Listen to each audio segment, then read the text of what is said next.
Hermanos, pueden sentarse, pueden relajarse. Amén. Es para mí un privilegio tan grande. Amén. Yo quiero hacer preguntas, no quiero que las contesten, solo quiero que las mediten en su corazón. ¿Dios tiene el control de todo? ¿Dios tiene el control de cada uno de nosotros? ¿Verdad que sí? Pues a Dios le ha placido que yo predique hoy, ¿verdad? No al pastor, sino que a Dios. Porque si Dios no tuviera el control, aquí estuviera predicando otra persona. Pero como Dios tiene el control. ¿A qué voy con esto? Que muchas veces nosotros menospreciamos la persona que trae la palabra de Dios. Y decimos, ese va a predicar la palabra de Dios. Y lo que yo quiero hacer énfasis es que no me miren a mí. Yo no voy a hablar nada nuevo. Yo voy a hablar, me da un gusto saber que la mayoría es la iglesia que está aquí. Porque de algo que yo le rogaba a Dios es que Dios hablara a mi corazón en lo que yo necesitaba. Y yo siempre le he dicho a Dios, yo quiero predicar de lo que yo necesito porque estoy 100% seguro que lo que yo necesito como cristiano, mis hermanos también lo necesitan. No voy a predicar nada nuevo. Vean en el versículo que me voy a enfocar.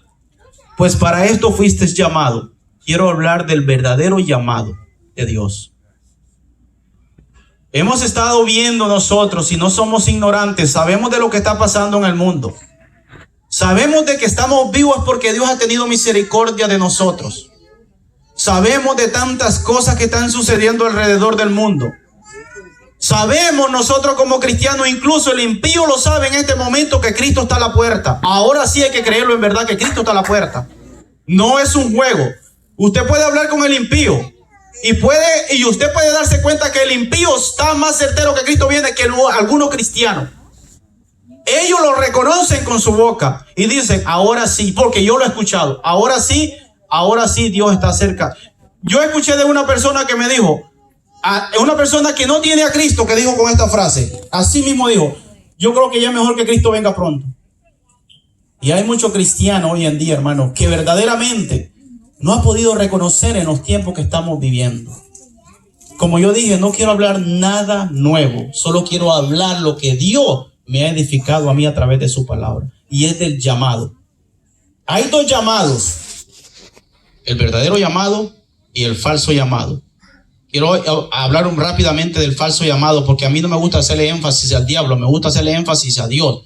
Y el falso llamado es aquel que cree que ha sido llamado a hacer lo que él quiere. Ese es el falso llamado. Y yo me voy a enfocar en el verdadero llamado de Dios. Amén. Porque es necesario entender en estos tiempos, hoy más que nunca, pastor, del llamado que hemos recibido. Del verdadero llamado que hemos recibido como cristianos. Es por eso que nosotros en nuestros propios hogares vemos lo que está sucediendo.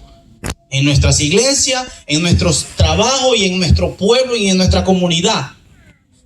La falta de personas que vengan a Cristo, porque lo que supuestamente teníamos que estar dando testimonio de Dios, no lo estamos dando como Dios quiere.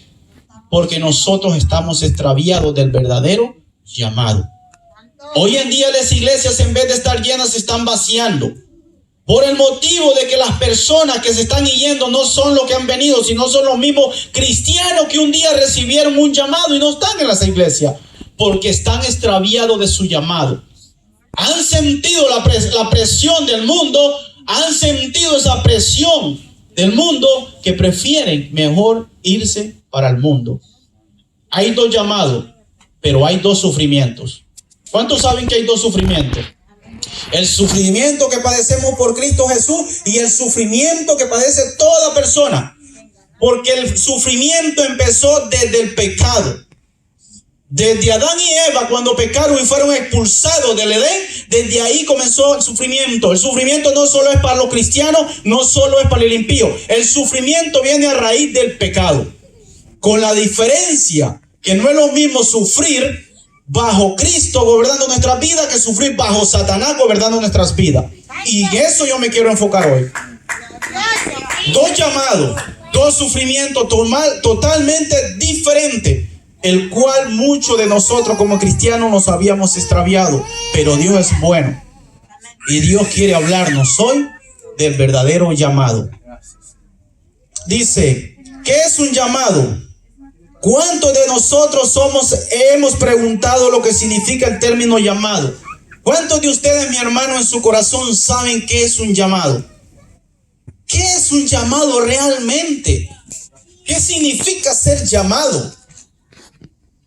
¿Qué es un llamado? En el diccionario dice que encontramos 150 definiciones de la palabra llamado. Y tan solo dice, son tan variables todo este tipo de llamados que cuando aún recibimos una llamada, nosotros podemos saber que hay un llamado, ¿verdad que sí? Cuando recibimos una llamada de un jefe, ahí se cumple un llamado. Mira, mañana entras a tal cita. Mañana empiezas a trabajar a tal hora. Es una cita, es un llamado. Y por increíble que sea, nosotros estamos antes de la hora. Bien, es un llamado.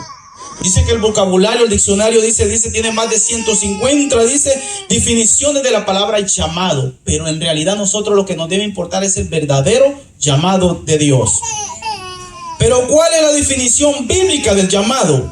Un llamado es una cita. ¿Cuántos saben lo que es una cita? Todos sabemos lo que es una cita. Cuando Dios nos llamó a nosotros, Dios nos estaba citando ¿a qué? ¿Verdad que tiene que verlos? Cuando nosotros tenemos una cita en una clínica o en un hospital, ¿para qué?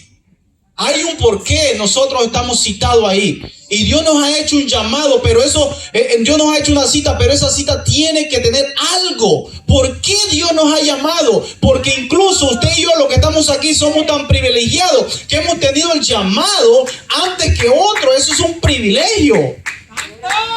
Hemos sido citados, pero ¿para qué? ¿Para qué usted y yo hemos sido llamados? Dice, cuando las personas reciben una carta, por ejemplo, yo encontré aquí un ejemplo muy maravilloso. Y él dice, cuando las personas reciben una carta del ejército, es una cita por el gobierno, dice, para que pueda servir en el gobierno. Bueno, Dios también nos da una invitación. ¿A qué? A seguirlo, ¿verdad que sí?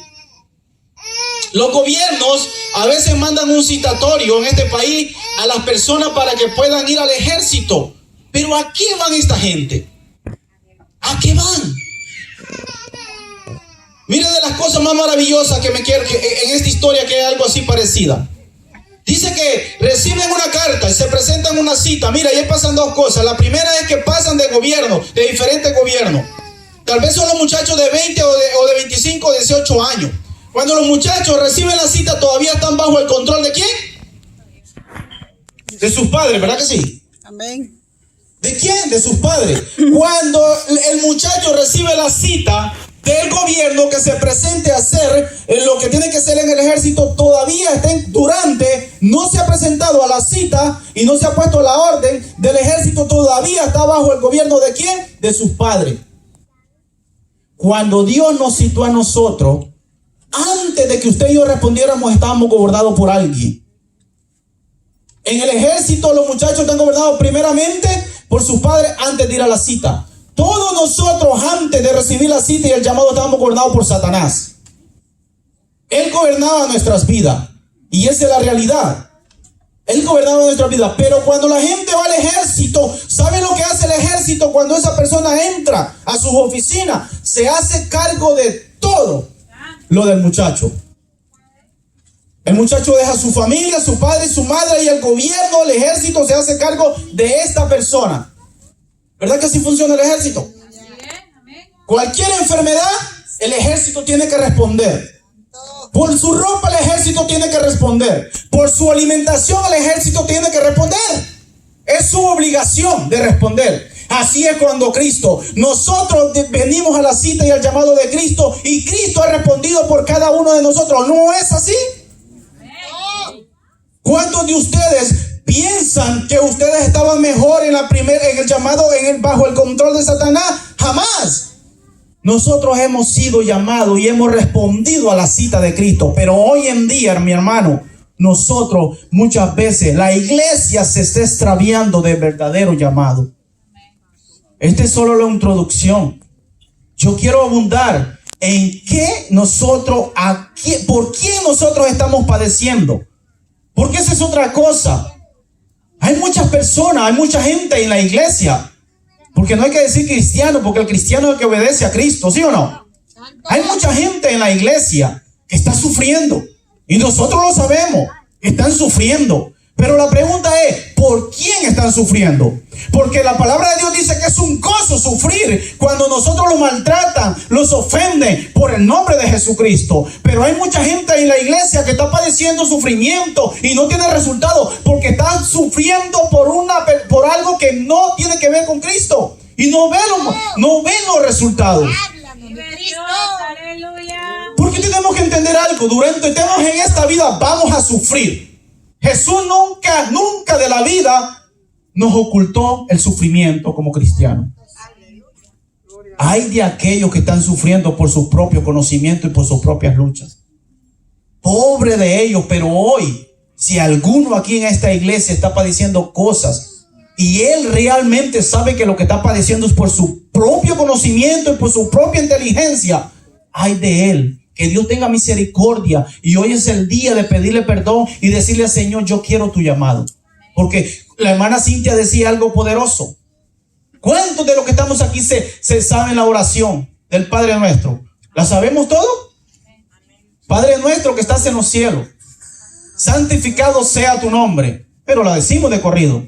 Venga a nosotros. ¿Quién? Tu reino. ¿Y qué es el reino? ¿Qué es el reino? El reino es la presencia de Dios en la tierra para nosotros. Porque el reino lo podemos imaginar en el cielo, ¿va que sí también? Pero si nosotros no vivimos el reino de Dios primero en la tierra, no podemos vivir el reino de Dios arriba. Tenemos que vivir primeramente el reino de Dios y en la presencia y ser dirigido por el Espíritu Santo. Venga a nosotros tu reino, pero viene lo más poderoso. Hágase tu voluntad. Es muy fácil orar. Pero ¿cuánto estamos viviendo la oración? Hágase tu voluntad. ¿Ustedes saben lo que significa hacer la voluntad de Dios? Santo, aleluya. Voy a leerlo muy detenidamente lo que dice este versículo. Primera de Pedro, siguiendo las pisadas del maestro. Primera de Pedro, pues para esto fuiste llamado. ¿Para qué fuimos llamados? Escuchen. Porque también Cristo padeció por nosotros, dejando ejemplo para que sigáis sus pisadas. Oiga, miren. Ahí es imposible entenderlo. Podemos imaginarnos.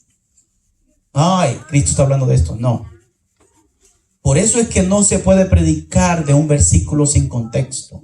Hay que predicar con contexto para entender lo que Dios quiere decir. Porque la Biblia no es revelada para lo que yo quiero revelar. La Biblia ya está revelada. La palabra de Dios tiene su propia revelación. Mire lo que dice el 18. Lo leo. Criados, está sujeto con todo respecto a vuestros amos, no solamente a los buenos y afables, sino también a los difíciles de soportar. De eso está hablando Jesucristo, ¿ok? El 19. Porque esto merece aprobación. Si alguno a causa de la conciencia delante de Dios sufre molestia, padeciendo injustamente. El 20 dice, pues, ¿qué gloria es si peca? Oiga, escuche hermano. Pues, ¿qué gloria es si pecando sos bofeteados y los soportáis? Mas si haciendo lo bueno sufrir y soportar, esto ciertamente es aprobado delante de Dios. ¿Qué es aprobado? ¿Cuál es el sufrimiento que Dios aprueba? ¿El que nosotros soportamos por nuestras propias culpas o lo que nosotros soportamos por dirigirnos por la palabra de Dios? El sufrimiento que es aprobado delante de Dios es el que nosotros soportamos por hacer la voluntad de Dios. Ese es el sufrimiento que a Dios le agrada. Y vea lo que dice el 22.